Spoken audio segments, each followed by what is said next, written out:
মাননীয় মন্ত্রী সাহেবকে জিজ্ঞেস করব কবে নাগাদ এই ব্রিজ আরম্ভ হতে পারে। প্রক্রিয়া শেষ হলে সেতুটি নির্মাণের দিকে আমরা অগ্রসর হতে সক্ষম হব। মাননীয় মন্ত্রী সাহেব 17,000 কোটি টাকা বলেছে। 17,000 কোটি হোক বা 25,000 কোটি টাকা হোক, আমার মৌলিক অধিকার এখানে অ্যাট স্টেক। সুতরাং উই নিড দ্য ব্রিজ। আপনি যেভাবে বললেন স্বপ্নের ব্রিজ, এটা আমাদের সাম্যের অধিকার, সাম্যের প্রতীক। এটা আমাদের অধিকার এবং আমি সম্মানের সাথে মাননীয় মন্ত্রী সাহেবকে জিজ্ঞেস করব কবে নাগাদ এই ব্রিজ আরম্ভ হতে পারে। এখন আমি ভোলা 1 আসন থেকে নির্বাচিত মাননীয় সদস্য জনাব আন্দালিব রহমান পার্থকে তার জরুরি জনগুরুত্ব সম্পন্ন বিষয়ে মনোযোগ আকর্ষণে নোটিশ পড়ার জন্য আহ্বান জানাচ্ছি। ধন্যবাদ মাননীয় স্পিকার। কার্যপ্রণালী বিধি 71 অনুসারে জরুরি গণতন্ত্র বিষয় সম্পর্কে মাননীয় সড়ক পরিবহন ও সেতু মন্ত্রী মনোযোগ আকর্ষণ করছি।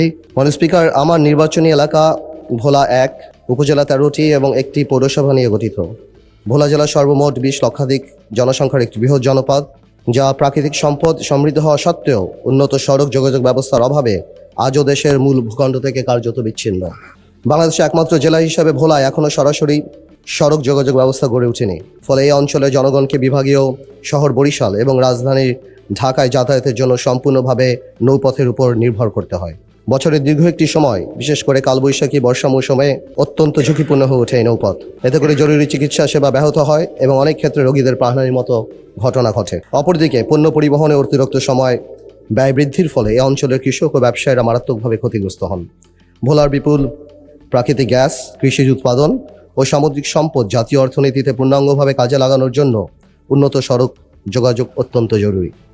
উল্লেখ্য, ভোলা বরিশাল সেতু নির্মিত হলে ভোলা জেলার সাথে সারা দেশেরই সরাসরি সড়ক যোগাযোগ স্থাপিত হবে, যা দক্ষিণাঞ্চলের অর্থনৈতিক কাঠামোয় যুগান্তকারী পরিবর্তন সাধন করবে। একই সাথে এটি পায়রা বন্দর ও মোংলা বন্দরের সাথে কার্যকর সংযোগ স্থাপনের মাধ্যমে জাতীয় ও আঞ্চলিক বাণিজ্য সম্প্রসারণে গুরুত্বপূর্ণ ভূমিকা রাখবে। এছাড়া প্রাকৃতিক দুর্যোগ প্রবণ এই অঞ্চলে দ্রুত উদ্ধার ও ত্রাণ কার্যক্রম পরিচালনা, স্বাস্থ্যসেবা সম্প্রসারণ এবং পর্যটন শিল্পের বিকাশেও এই সেতু অপরিহার্য ভূমিকা পালন করবে। এমত অবস্থায় ভোলা বরিশাল সেতু নির্মাণের লক্ষ্যে জরুরি ভিত্তিতে প্রয়োজনীয় সমীক্ষা গ্রহণ এবং দ্রুত বাস্তবায়ন কার্যক্রম গ্রহণের কোনো বিকল্প নেই। বিষয়টি অত্যন্ত জরুরি ও জনগুরুত্বপূর্ণ। অতএব মাননীয় স্পিকার, আমি আপনার মাধ্যমে সংশ্লিষ্ট মাননীয় মন্ত্রীর দৃষ্টি আকর্ষণ করছি এবং অগ্রাধিকার ভিত্তিতে প্রয়োজনীয় কার্যকর ব্যবস্থার জোর গ্রহণ দাবি জানাচ্ছি। ধন্যবাদ মাননীয় স্পিকার। মাননীয় সড়ক পরিবহন ও সেতু মন্ত্রী জনাব শেখ রবিউল আলমকে এ বিষয়ে সংক্ষিপ্ত বিবৃতি প্রদানের জন্য আহ্বান জানাচ্ছি। মাননীয় স্পিকার, আপনাকে ধন্যবাদ।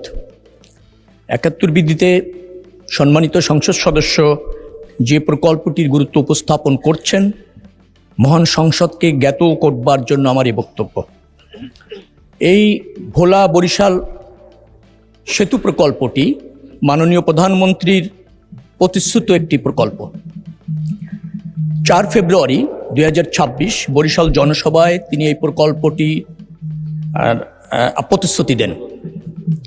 ইতিমধ্যে এই প্রকল্পটি 2022 থেকে 2024 2 বছরে সম্ভাব্যতা সমীক্ষা পরিচালনা শেষ হয়েছে।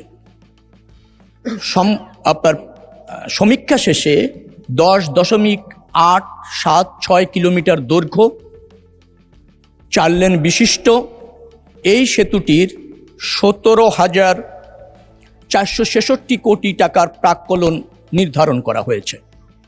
এর সাথে রয়েছে 5.5 কিলোমিটারের মতো আপনার সংযোগ সড়ক, 18 কিলোমিটারের মতো তীর রক্ষা। এই প্রকল্পটি অর্থনৈতিকভাবে বেশ গ্রহণযোগ্য, কারণ এটার বেনিফিট কস্ট রেশিও 1.29 বেশ সন্তোষজনক। Financial internal rate of return 4.94, যেটাও বেশ সন্তোষজনক এবং বেশ ইতিবাচক। ইতিমধ্যে পিডিপিপি অনুমোদনের জন্য পরিকল্পনা কমিশনের ভৌত কাঠামো বিভাগে এই প্রকল্পটি প্রেরণ করা হয়েছে। বৈদেশিক সাহায্য প্রাপ্তির জন্য অর্থনৈতিক সম্পর্ক বিভাগে এই প্রকল্পটি আছে। পিপিপি প্রকল্প বিবেচনা করে সর্বশেষ অর্থনৈতিক বিষয়ক সংক্রান্ত মন্ত্রিসভা কমিটি, যেটা CCEA সভায় উপস্থাপনের জন্য প্রেরণ করা হয়েছে। আশা করছি এই প্রক্রিয়াগুলি সম্পন্ন করে আমরা আগামী 2026-27 যে অর্থ বছর আছে সেখানেও এডিপির অননুমোদিত প্রকল্প হিসাবে অন্তর্ভুক্ত রাখা হয়েছে। প্রক্রিয়া শেষ হলে সেতুটি নির্মাণের দিকে আমরা অগ্রসর হতে সক্ষম হব। ধন্যবাদ মাননীয় মন্ত্রী। এই প্রকল্পটি ভোলাবাসী প্রাণের দাবি। ভোলা এদেশের সবচাইতে সমৃদ্ধ একটি জেলা, যেখানে গ্যাসের বিপুল রিজার্ভ রয়েছে, অনেক সম্ভাবনাময় একটি জেলা। এ ব্যাপারে ইতিবাচক মনোভাব প্রদর্শনের জন্য আপনাকে ধন্যবাদ। মাননীয় সদস্য যারা প্রশ্ন করতে পারেন। ধন্যবাদ মাননীয় স্পিকার। মাননীয় স্পিকার, আপনি যেভাবে বললেন আর কি, এটা আসলে আমাদের দাবি না, এটা আমাদের একটা আর্তনাদ। একটা শিশু যখন অসুস্থ হয় ভোলাতে, তখন একটা মা সুস্থতার কথা চিন্তা করে না। চিন্তা করে আমরা যে এই ভৌগোলিক কারাগারে 12 ঘন্টা 14 ঘন্টা লাগবে, লঞ্চ নাই, সন্ধ্যা 6টা থেকে পরের দিন সকাল 6টা-8টা পর্যন্ত আমরা যেতে পারি না কোথাও। আমরা একটা ভৌগোলিক কারাগারের মধ্যে আবদ্ধ হয়ে যায় মাননীয় স্পিকার, আপনি ভালো করেই জানেন। Who would know better than you. এর চেয়ে আরেকটা ব্যাপার, কোনো দুর্ঘটনা যদি হয় সন্ধ্যার পরে, স্পিডবোট সন্ধ্যা 6টার পরে মাননীয় স্পিকার চলে না। তো সেই ক্ষেত্রে আজকে দুঃখজনক যে 2026 সালে আমরা ভূখণ্ড, মানে মূল যে ভূখণ্ড তার চেয়ে কত দূরে, এবং এই কারাগার থেকে যে আমরা কবে মুক্তি পাবো আসলে আমরা বলতে পারি না। মাননীয় স্পিকার, আমি আরেকটা আলোকে আমি এই কথাটা বলতে চাই। মাননীয় স্পিকার, আমাদের সংবিধান, আমাদের মৌলিক অধিকার এবং সাংবিধানিক দায়বদ্ধতার প্রশ্নটা একটু তুলতে চাই। আমাদের আর্টিকেল 32 জীবন ও ব্যক্তি স্বাধীনতার কথা বলে, কাউকে বঞ্চিত করা যাবে না।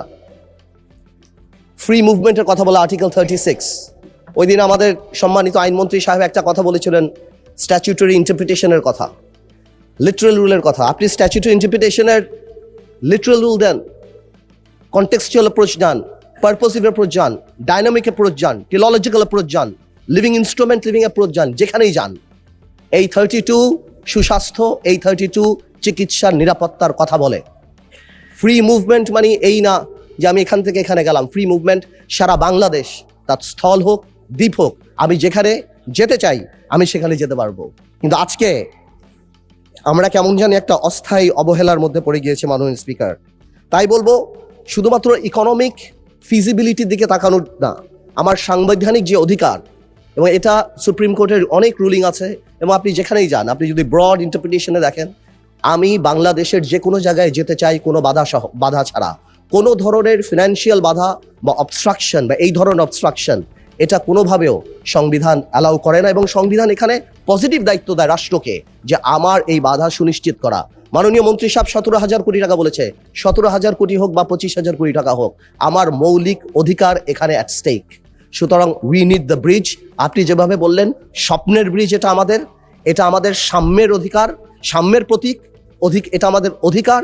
এবং আমি সম্মানের সাথে মাননীয় মন্ত্রী সাহেবকে জিজ্ঞেস করব কবে নাগাদ এই ব্রিজ আরম্ভ হতে পারে এবং কত দিন লাগতে পারে। এবং আমি আরেকটু বলতে যাচ্ছি যে আমি মাননীয় প্রধানমন্ত্রীকে ধন্যবাদ জানাই যে হ্যাঁ, বরিশালে উনি এই আশ্বাস আমাদেরকে দিয়েছেন। আমি আরেকটু ধন্যবাদ জানাতে চাই, বিকজ একটা মেডিকেল কলেজও আনঅফিসিয়ালি আমি কথা হয়েছিল আমাদের মাননীয় স্বাস্থ্যমন্ত্রী সাহেবের সাথে, আমি দেখতে পেলাম মেডিকেল কলেজ অনুমোদন হয়েছে। যা coming back to Bhola bridge, আমি এতটুকু জানতে চাচ্ছি এটা কত দিন লাগতে পারে এবং কবে এই কাজ আরম্ভ হতে পারে। আপনাকে ধন্যবাদ মাননীয় স্পিকার। মাননীয় মন্ত্রী শেখ রবিউল আলম। মাননীয় স্পিকার, 2022 এবং 24 সালের সম্ভাব্যতা যাচাই পরিচালনা যেটা হয়েছিল, তাতে এই প্রকল্প শেষ হওয়ার মেয়াদ ছিল নির্ধারণ করা হয়েছে 2033 সালে। কিন্তু প্রকল্পটি এখনও যে পর্যায়ে আছে সেটা অনুমোদিত হয়ে কাজ শুরু করার সম্ভাব্য সময় এই মুহূর্তে বলার বা এই অবস্থাতে বলাটা সমীচীন হচ্ছে না, বা নির্ধারণ করা সম্ভব হয়নি। অতএব এটা আমাদের আগামী অর্থ বছরে যেহেতু অননুমোদিত প্রকল্প হিসাবে এডিপিতে রাখা হয়েছে সবুজ পাতায়, আমরা আশা করছি এই প্রক্রিয়াগুলি সম্পন্ন করে দ্রুততম সময়ের মধ্যে করার সম্ভাব্য বা শুরু করার সম্ভাব্য তারিখ জানাতে সক্ষম হব। তবে এই প্রকল্প গ্রহণ করতে পারলে 2033 সালে শেষ হওয়ার তারিখ নির্ধারণ করা আছে। ধন্যবাদ মাননীয় মন্ত্রী। 2033 তো অনেক দূরে, আমরা আশা করব যে বর্তমান জনপ্রিয় সরকার আরো দ্রুত প্রকল্পটি বাস্তবায়ন করার জন্য উদ্যোগ গ্রহণ করবে। ধন্যবাদ মাননীয় মন্ত্রী।